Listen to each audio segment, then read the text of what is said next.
슬프다 아리엘이여 아리엘이여 다윗이 진친 성읍이여 해마다 절기가 돌아오려니와 내가 아리엘을 괴롭게 하리니 그가 슬퍼하고 애곡하며 내게 아리엘과 같이 되리라. 내가 너를 사면으로 둘러 진을 치며 너를 애워 대를 쌓아 너를 치리니 내가 낮아져서 땅에서 말하며 내 말소리가 나직이 티끌에서 날 것이라.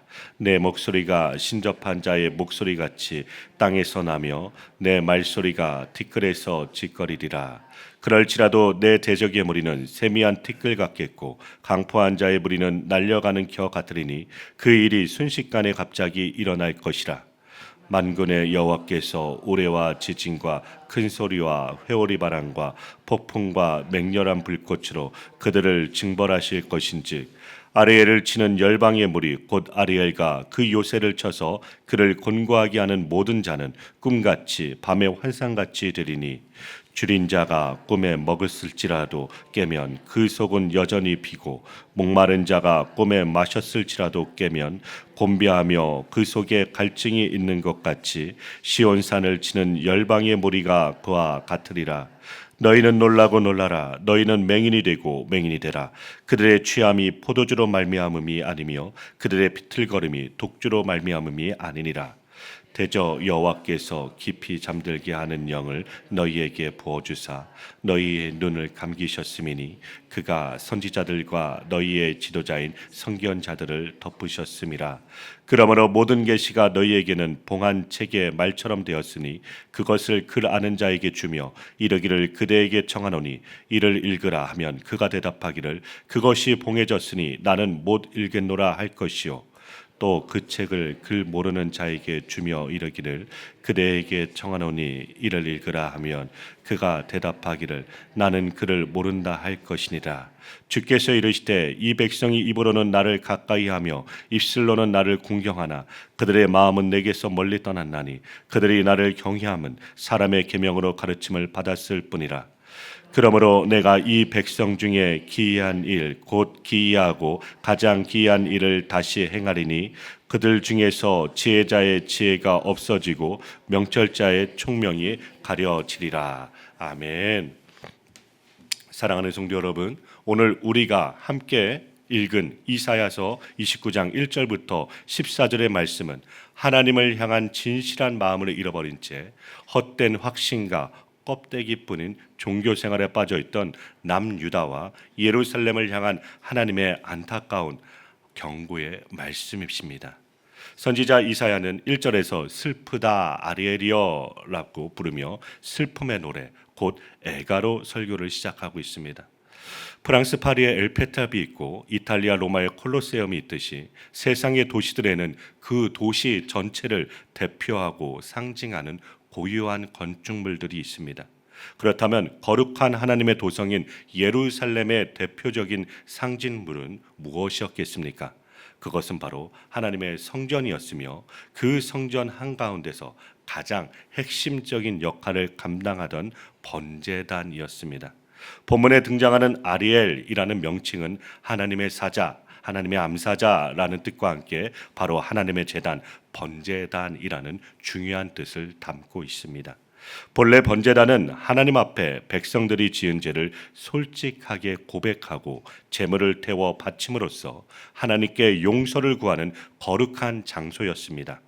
제물이 불에 타서 올라가는 향기로운 냄새를 하나님께서 기쁘게 받으실 때 하나님과 사람 사이에 막힌 담이 헐어지고 사람과 사람 사이에 진정한 화목과 평화가 이루어지는 것입니다.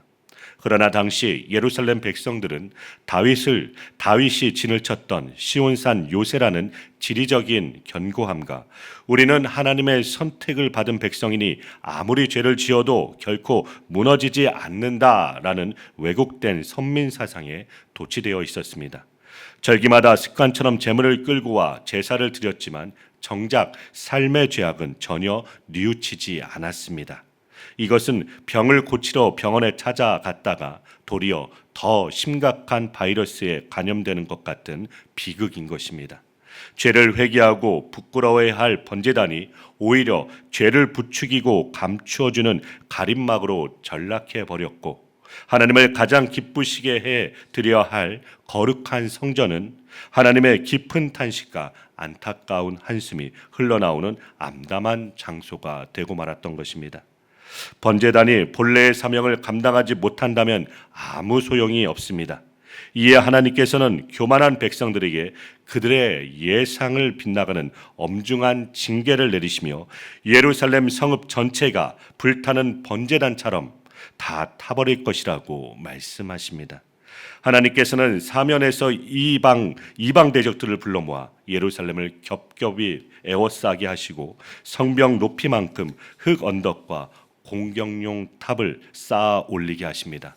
금방이라도 함락되어 죽임을 당하거나 포로가 될 위기 앞에서 그토록 당당하고 교만했던 유다의 군대와 백성들은 극심한 두려움에 사로잡혀 땅바닥에 엎드러집니다. 그들의 목소리는 마치 땅속에서 겨우 속삭이는 신접한 자의 소리처럼 초라하고 낮게 가라앉아 버립니다. 하지만 사랑하는 성도 여러분, 하나님의 징계와 심판은 자기 백성을 완전히 멸망시키는 것이 목적이 아닙니다. 하나님은 성도가 죄를 지었을 때 먼저 징계를 내리지만 결국에는 구원의 소망을 주시며 하나님을 바라보게 하십니다. 성도가 감당하기 힘든 마지막 골목까지 밀려나 더 이상 소망이 없고 나아갈 길이 보이지 않는 바로 그 순간 하나님의 놀라운 구원의 역사가 시작됩니다. 힘이 빠지고 지쳐서 금방이라도 쓰러질 것 같은 극한의 절망 속에서도 하나님께서는 우리를 포기하지 않으시기에 우리는 다시 일어날 수가 있는 것입니다. 하나님께서는 친히 우레와 지진, 큰 소리와 회오리바람, 폭풍과 맹렬한 불꽃으로 예루살렘을 치던 대적들을 징벌하십니다. 그토록 강력해 보였던 수많은 원수들은 아침바람에 날려가는 티끌과 흩어지는 겨처럼 한순간에 사라지고 맙니다. 하나님은 진노하시는 중에도 자기 백성을 향한 긍휼과 사랑을 결코 잊지 않으시는 분이십니다. 그렇다면 예루살렘과 유다 백성들은 어쩌다가 이토록 비참한 위기와 징계에 이르게 되었습니까? 본문은 그 이유를 세 가지로 분명하게 밝혀주고 있습니다. 첫째로 9절부터 10절 말씀입니다. 영적인 깊은 장과 무감각에 빠져 비틀거렸기 때문입니다. 간혹 도로 위에서 음주 단속에 걸린 사람들을 보면 바닥에 그어진 직선 위를 걸으려 해도 몸과 마음이 술의 지배를 받아 흔들흔들 비틀거리며 똑바로 걷지 못합니다. 하나님의 말씀이 없는 사람의 인생도 이와 똑같습니다. 신앙인의 유일한 기준이 되는 하나님의 말씀이 마음속에 없으면 자꾸만 죄의 유혹으로 기울어지게 되고 하나님의 뜻과는 정반대 방향으로 걸어가게 되는 것입니다. 유다 백성들은 포도주나 독주를 마셔서가 아니라 영적으로 깊이 잠들어 있었기에 비틀거렸습니다. 공동체 안에서 눈과 머리 역할을 감당해야 할 선지자와 선견자들마저 눈이 가려져 앞을 보지 못하는 영적 맹인이 되어버렸습니다. 수많은 선지자들을 통하여 심판과 경고의 음성을 들려주셨음에도 불구하고 그들은 영적 감각이 완전히 마비되어 위기감을 전혀 느끼지 못했고 하나님께로 돌이킬 기회마저 잃어버렸습니다.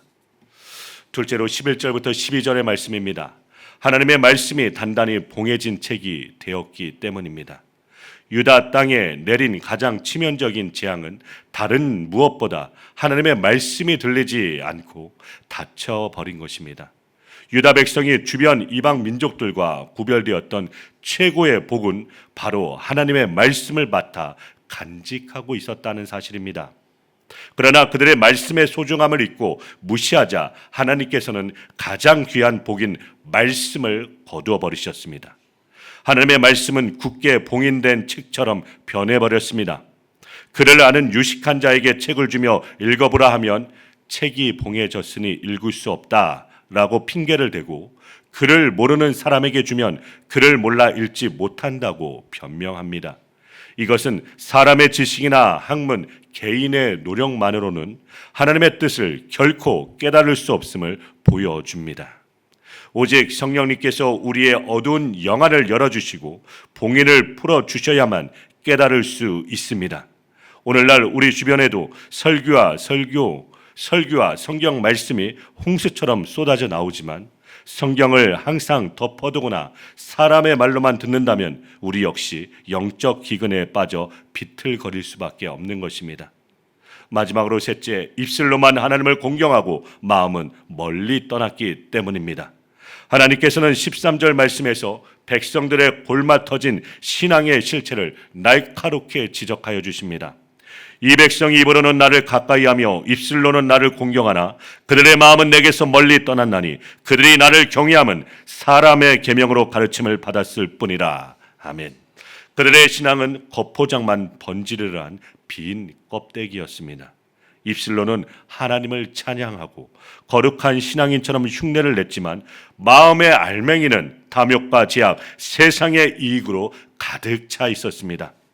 하나님을 향한 경외심은 하나님의 말씀에 순종하는 참된 믿음이 아니라 단지 습관적으로 반복되는 사람의 관습과 형식적인 가르침에 불과하였던 것입니다. 신약의 데살로니가 교회의 성도님들은 사도 바울이 전한 말씀을 사람의 말이 아닌 살아계신 하나님의 말씀으로 온전히 받아들여 큰 환난 가운데에서도 믿음의 본이 되는 교회로 성장하였음을 봅니다. 반면에 유다 백성들은 말씀을 사랑의 계명으로 변질시켜서 들었기에 결국 무너지고 말았던 것입니다. 이에 하나님께서는 사람의 얕은 지혜와 총명을 부끄럽게 하시고 하나님의 기이한 열심과 능력으로 자기 백성을 새롭게 회복시키실 것을 말씀하십니다. 참된 신앙의 회복은 인간적인 수단이나 껍데기뿐인 외식으로 이루어지지 않습니다. 하나님 앞에서 우리의 지혜와 교만을 내려놓고 마음 중심을 찢으며 엎드릴 때 비로소 시작되는 것입니다. 오늘날 우리 교회와 우리 자신의 모습은 어떠합니까? 세상이 어두워질수록 교회는 세상을 구원으로 인도하는 유일한 희망이자 어둠을 밝히는 등대가 되어야 될 것입니다. 슬픈 아리엘의 비극을 반복하지 않으려면 우리는 괜찮다라는 안일한 교만을 버려야 합니다. 형식적인 종교 행위를 벗어던지고 하나님 앞에 정결한 신부로 서야 되는 것입니다. 선포되는 말씀을 착하고 좋은 마음 밭으로 받아들여 순종해야 되는 것입니다. 오늘 이 새벽 우리의 깊이 잠든 영혼을 깨워달라고 간절히 기도합시다. 봉해진 말씀의 눈을 열어주셔서 사람의 생각이 아닌 하나님의 뜻을 바로 알게 해달라고 간구합시다. 입술만의 찬양을 넘어 마음의 중심과 온 삶으로 하나님을 경외하며 말씀의 기준을 따라 좌로나 우로나 치우치지 않고 똑바로 걸어가는 거룩한 성도님들 다 되시기를 주님의 이름으로 간절히 축원드립니다.